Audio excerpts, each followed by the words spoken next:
என்ன கஷ்டம்? பள்ளர், குடும்பர், காலாடி, மூப்பர், தேவேந்திர குலத்தான் என்ற பெயரை சேர்த்து தேவேந்திர குல வேளாளர் என்று அறிப்பதற்கு ஏதோ ஒரு மூலையிலே 10 பேரை வைத்திருக்கக்கூடியவன் ஆர்ப்பாட்டம் செய்தால் அதற்காக இந்த அரசு பயந்து கொள்வதா? அப்படி என்று சொன்னால் நாங்கள் எல்லோரும் லட்சக்கணக்கான வீதிக்கு வந்தால் அப்படி செய்துதானே கொடுத்தாகணும். ஆனால் இப்ப இருந்தே தயாராய்க்கு எப்பொழுது சாலை மறியல் என்று அறிவிக்கிறோமோ நாம் ஏற்கிறதே போன வெறும் அடையாள மறியலாக இருக்கக்கூடாது. பேருந்துகள் நிற்க வேண்டும் என்றால் நிற்க வேண்டும் என்றால் நிற்கணும். இதை யாரும் மிரட்டுவதற்காக சொல்ல, இது எங்களுடைய தன்மானத்துக்கான போராட்டம். நீ என்னை எஸ்சியாவே இருன்னு சொல்றதுக்கு நீ யார்? நீ ஆதிராவுடன் இருக்க வேண்டும் என்று சொல்வதற்கு யாரை கேட்டு இந்த உத்தரவு போட்டாய்? நீங்கள் பட்டியலே சேர்ப்பதற்கு முன்பாக ஏதாவது வாக்கெடுப்பு நடத்தினீர்களா? 1980 ஆதிராவுடன் என்று பெயர் மாற்றம் செய்வதற்கு முன்பாக எல்லோ தேவேந்திர இடத்திலேயும் நீங்கள் வாக்கெடுப்பு நடத்தினீர்களா? எத்தனை கிராமத்துக்கு சென்றீர்கள்? 1980 ஆண்டு இந்த துறையினுடைய பெயரை ஆதிராவுடன் துறை என்று பெயர் வருகின்ற பொழுது தூத்துக்குடியை சேர்ந்த வீரபாண்டிய பிள்ளர் அவர்கள் ஒரு வழக்கு தொடுத்தார். இது கூடாது, தேவேந்திர வேட பெயரை ஆதிராவுடன் மாற்றக்கூடாது என்று போர் எடுத்தார். ஆனால் அதையெல்லாம் மீறி அவர்கள் செய்தார்கள். வரலாற்றில் நீங்கள் பிழை செய்து கொண்டிருக்கிறீர்கள், செய்து கொண்டே வருகிறீர்கள். அதனால் நாங்கள் கேட்பது ஒரு சொட்டு மைதான்.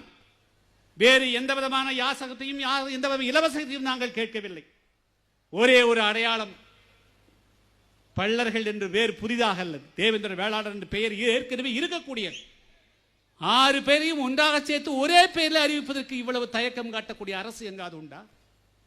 தேவேந்திர மக்கள் கொந்தளித்து போயிருக்கிறார்கள். அவருடைய கோபத்துக்கும் ஒரு எல்லை உண்டு என்பதை நான் சொல்லிக்கொள்ள விரும்புகிறேன். எனவே மாநில அரசு நீங்க உடனடியாக உங்க அமைச்சரவை கூட்டணும்.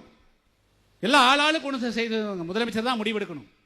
ஏப்பா கொங்கு வேளாளர் நாம கூப்பிட்டுக்கிறோம், 10,000 குடும்பம் கூடிய இசை வேளாளர்னு வச்சிருக்கிறாங்க. அவ எப்படியப்பா இசைக்கும் வேளாண்மைக்கு என்னையா சம்பந்தம் இருக்குன்னு கேட்கணும். இசைக்கும் என்னையா சம்பந்தம் இருக்குது? இசை ஐயா வேளாண்மை செய்யக்கூடியவன் வேளாண்மை கொடுக்க மாட்டேங்கிற, இசை எப்படி வேளாண்மை ஆக முடியும்? இசை எப்படி விதைக்கிறது, எப்படி முளைச்சு வரும்? அப்ப ஆட்சியிலே இருந்தால் எந்த பெயரையும் நீங்கள் மாத்திக்குவீங்க. அதனால நான் ஆட்சியாளரை பற்றி சொல்லுகின்ற பொழுது எதுக்காக சொல்லுகிறேன் சொன்னால், நம்ம எல்லா காரியமும் ஆட்சி அதிகாரத்திலே அமர்வுதான் இருக்கிறது. எனவே ஆட்சியாளர்கள் எங்களுடைய இந்த கோரிக்கைகள் ஏதோ கிருஷ்ணசாமி அரசியலுக்காக மாநாடு போடல. யாரும் தமிழகத்தில் மிஸ்ரா சொன்னது போல தமிழகத்தில் இந்தியாவிலேயே எந்த கட்சியும் இது போல துணிவோடு பிரச்சனையை எடுக்க முடியாது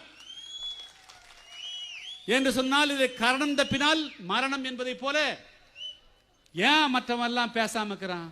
இது எங்க எதிரா போயிருமோ அப்படின்னு, எங்க எதிரா போயிருமோ. எனக்கு நல்லா தெரியும் தேவேந்திர வேளாளர்கள் எதுக்காக ஆசைப்படக்கூடியவர்கள்.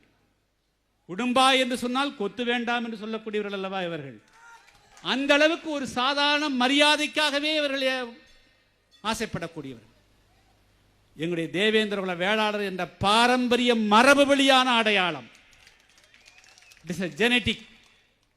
இதைத்தான் நான் கேட்கிறேன், வேற எதுவுமே இல்லை.